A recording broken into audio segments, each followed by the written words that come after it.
आकाशवाणी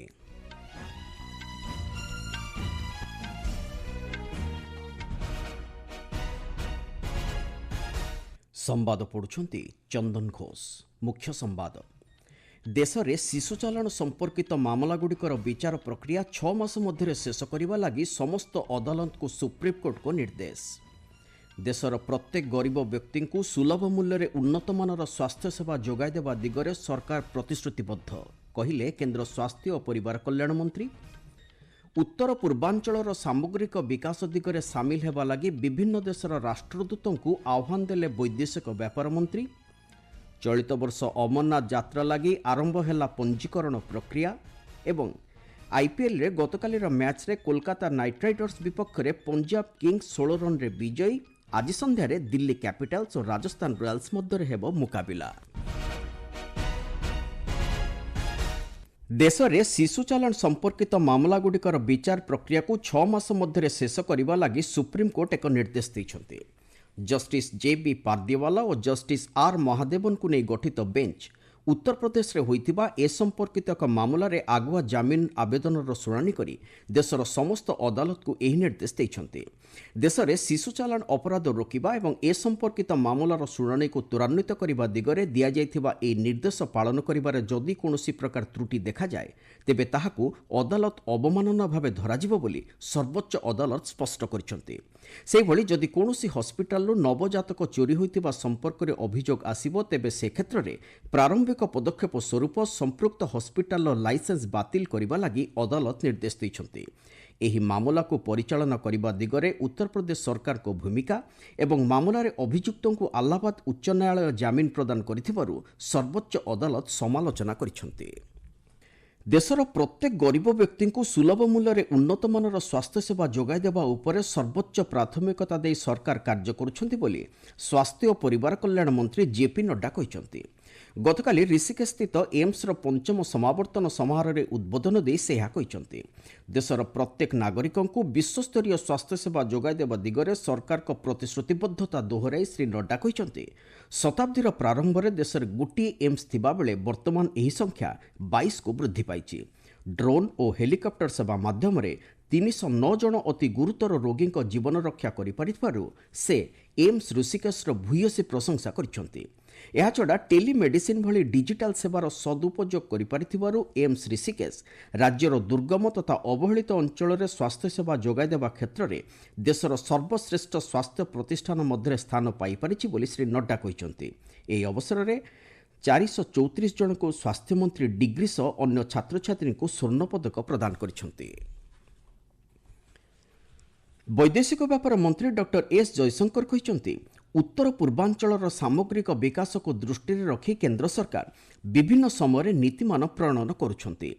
पड़ोसी प्रथम और एक्ट ईस्ट भली नीतिगुड़ी को उत्तर पूर्वांचल केन्द्रिक भाव अभिहित करी डॉक्टर जयशंकर कहिसन्ति समय सहित ताल देई एही राज्यगुड़िकर विकास लगी सरकार संपूर्ण प्रतिश्रुतिबद्ध।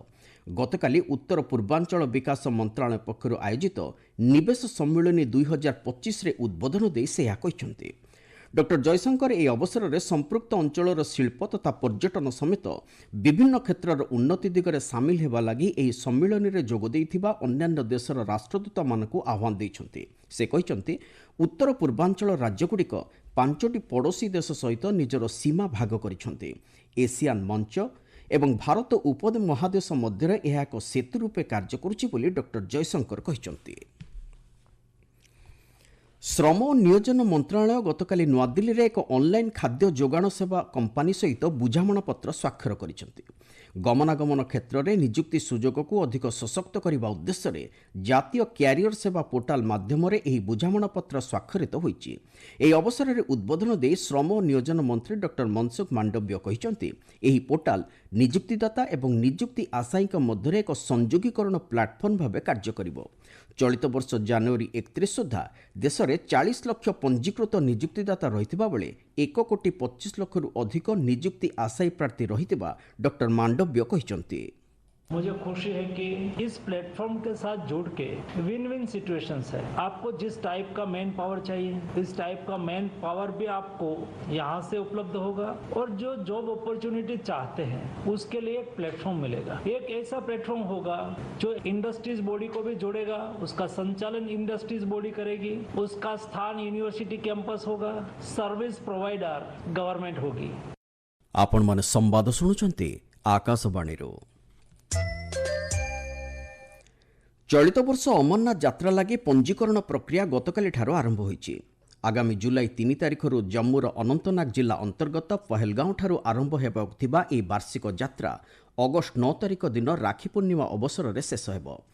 52 दिन धरी चलिबाकु थिबा एही यात्रा लगी श्रद्धालु माने Shri Amarnath ji shrine board website jksasb.nic.in रे निज नाम पंजीकृत करिपारिबे बोली सूचना देई आम संवाददाता कहिसंती।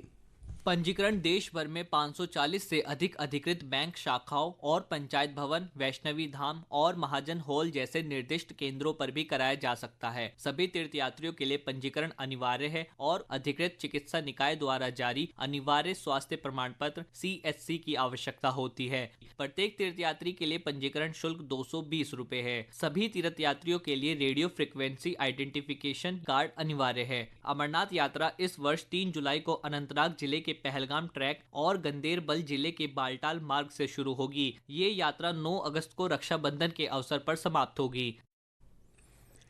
प्रतिरक्षा सचिव राजेश कुमार सिंह 2 दिनिया इटाली गस्तरे जाई गतकाली रोम रे पहुंचिचंती। ଏହି ଅବସରରେ ସେ ତାଙ୍କ ଇଟାଲୀୟ ପ୍ରତିପକ୍ଷ ଲୁଇସା ରିକାର୍ଡିଙ୍କ ସହିତ ଏକାଦଶ ଭାରତ ଇଟାଲୀ ବାର୍ଷିକ ଦ୍ୱିପକ୍ଷୀୟ ଯୁଗ୍ମ ପ୍ରତିରକ୍ଷା କମିଟି ବୈଠକରେ ସହ ଅଧ୍ୟକ୍ଷତା କରିଛନ୍ତି। ଏହି ଅବସରରେ ପ୍ରତିରକ୍ଷା, ନିରାପତ୍ତା ଏବଂ ଶିଳ୍ପ ସହଯୋଗ ଓ ସାମୁଦ୍ରିକ ସହଯୋଗ କ୍ଷେତ୍ରରେ ଉଭୟ ଦେଶ ମଧ୍ୟରେ ତଥ୍ୟ ଆଦାନ ପ୍ରଦାନ ପ୍ରକ୍ରିୟାକୁ ଅଧିକ ସଶକ୍ତ କରିବା ଉପରେ ଗୁରୁତ୍ୱ ଆରୋପ କରାଯାଇଛି। ସେହିଭଳି ଭାରତ ଇଟାଲୀ ଆଞ୍ଚଳିକ ସାମୁଦ୍ରିକ ନେଟୱାର୍କକୁ ଅଧିକ ସୁଦୃଢ଼ କରିବା ଲାଗି ଆବଶ୍ୟକ ପଦକ୍ଷେପ ନେବାକୁ ଉଭୟ ପକ୍ଷ ସମ୍ମତି ପ୍ରଦାନ କରିଛନ୍ତି। ଏହି ଗସ୍ତ ଅବସରରେ ପ୍ରତିରକ୍ଷା ସଚିବ ଶ୍ରୀ ସିଂ ସେଠାକାର ପ୍ରତିରକ୍ଷା ମନ୍ତ୍ରୀ ଗୁଇଡୋ କ୍ରୋସେଟ୍ଟୋଙ୍କ ସହିତ ବିଭିନ୍ନ ଗୁରୁତ୍ୱପୂର୍ଣ୍ଣ ପ୍ରସଙ୍ଗରେ ଦ୍ୱିପକ୍ଷୀୟ ଆଲୋଚନା କରିଛନ୍ତି। ଦୁଇ ଦେଶ ମଧ୍ୟରେ ପ୍ରତିରକ୍ଷା ସମ୍ପର୍କକୁ ଅଧିକ ସଶକ୍ତ କରିବା ଉପରେ ଦୁଇପକ୍ଷ ଗୁରୁତ୍ୱ ଦେଇଛନ୍ତି। ସଂସଦରେ ପାରିତ ହୋଇଥିବା ୱାକଫ୍ ସଂଶୋଧିତ ଆଇନକୁ ନେଇ ପାକିସ୍ତାନ ଦେଇଥିବା ମନ୍ତବ୍ୟକୁ ଭାରତ ଦୃଢ଼ ଭାବେ ନିନ୍ଦା କରିଛି। ଏ ସମ୍ପର୍କରେ ଗଣମାଧ୍ୟମର ପ୍ରଶ୍ନର ଉତ୍ତର ଦେଇ ବୈଦେଶିକ ମୁଖପାତ୍ର ରଣଧୀର ଜୟସ୍ୱାଲ କହିଛନ୍ତି, ପାକିସ୍ତାନର ଏଭଳି ମନ୍ତବ୍ୟ ସମ୍ପୂର୍ଣ୍ଣ ରୂପେ ଭିତ୍ତିହୀନ ଏବଂ ଉଦ୍ଦେଶ୍ୟ ପ୍ରଣୋଦିତ। ଭାରତର ଆଭ୍ୟନ୍ତରୀଣ ବ୍ୟାପାରରେ ମନ୍ତବ୍ୟ ଦେବାରେ ପାକିସ୍ତାନର କୌଣସି ଅଧିକାର ନାହିଁ ବୋଲି ସେ କହିଛନ୍ତି। ବରଂ ପାକିସ୍ତାନ ନିଜ ଦେଶରେ ସଂଖ୍ୟାଲଘୁଙ୍କ ଅଧିକାର ସୁରକ୍ଷିତ ରଖିବା ଦିଗରେ ଆବଶ୍ୟକ ପଦକ୍ଷେପ ନେବା ଉଚିତ ବୋଲି ଶ୍ରୀ ଜୟସ୍ୱାଲ କହିଛନ୍ତି। ନ୍ୟାସନାଲ ହେରାଲ୍ଡ ସମ୍ବାଦପତ୍ର ସମ୍ପର୍କିତ ଆର୍ଥିକ ଦୁର୍ନୀତି ମାମଲାରେ ପ୍ରବର୍ତ୍ତନ ନିର୍ଦ୍ଦେଶାଳୟ ପକ୍ଷରୁ କଂଗ୍ରେସ ନେତା ସୋନିଆ ଗାନ୍ଧୀ ଓ ରାହୁଲ ଗାନ୍ଧୀଙ୍କ ବିରୋଧରେ ଅଭିଯୋଗପତ୍ର ଦାଖଲ କରାଯାଇଛି। ଦିଲ୍ଲୀର ରାଉଜ ଆଭେନ୍ୟୁ ଅଦାଲତରେ ଦାଖଲ କରାଯାଇଥିବା ଏହି ଅଭିଯୋଗପତ୍ରରେ କଂଗ୍ରେସର ସ୍ୟାମ୍ ପିଟ୍ରୋଡା ଓ ସୁମନ ଦୁବେଙ୍କ ସମେତ ଅନ୍ୟ କେତେଜଣଙ୍କର ନାମ ମଧ୍ୟ ଉଲ୍ଲେଖ କରାଯାଇଛି। ଏହି ଅଦାଲତର ସ୍ୱତନ୍ତ୍ର ବିଚାରପତି ଜଷ୍ଟିସ୍ ବିଶାଳ ଗଗନେ ଆସନ୍ତା 25 ତାରିଖ ଦିନ ମାମଲାର ପରବର୍ତ୍ତୀ ଶୁଣାଣି କରିବା ଲାଗି ଦିନ ଧାର୍ଯ୍ୟ କରିଛନ୍ତି। आईपीएल गतकालीर मैच रे Punjab Kings Kolkata night Riders को 16 रन परास्त करिछि। गतकाली रात्रि चंडीगढ़ स्थित महाराजा जदविंद्र सिंह अंतर्जातिक क्रिकेट स्टेडियम रे अनुष्ठित ଏହି मैच रे टॉस जीति पंजाब किंग्स प्रथमे बैटिंग करी 15 ओभर 3टी बॉल रे 111 रन करी ऑल आउट हो जाइथिला। दल पक्षरु प्रभसिमरन सिंह सर्वाधिक 30 रन करथिले।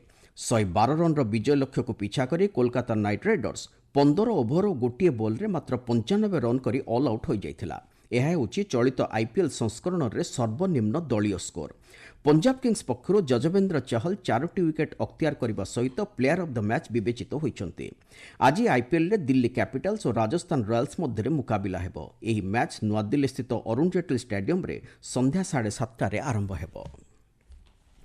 मुख्य संवाद गुड़िक पुणी थरे। देश में शिशु चालाण संपर्कित मामलागुड़िकर विचार प्रक्रिया 6 मास मध्य शेष करने लगी समस्त अदालत को सुप्रीमकोर्ट को निर्देश।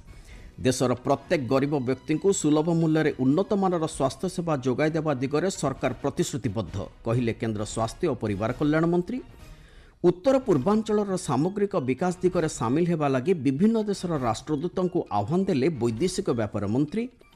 चलित वर्ष अमरनाथ यात्रा लगी आरंभ है पंजीकरण प्रक्रिया एवं आईपीएल रे गतकालीर मैच रे कोलकाता नाइट राइडर्स विपक्ष में पंजाब किंग्स 16 रन रे विजयी।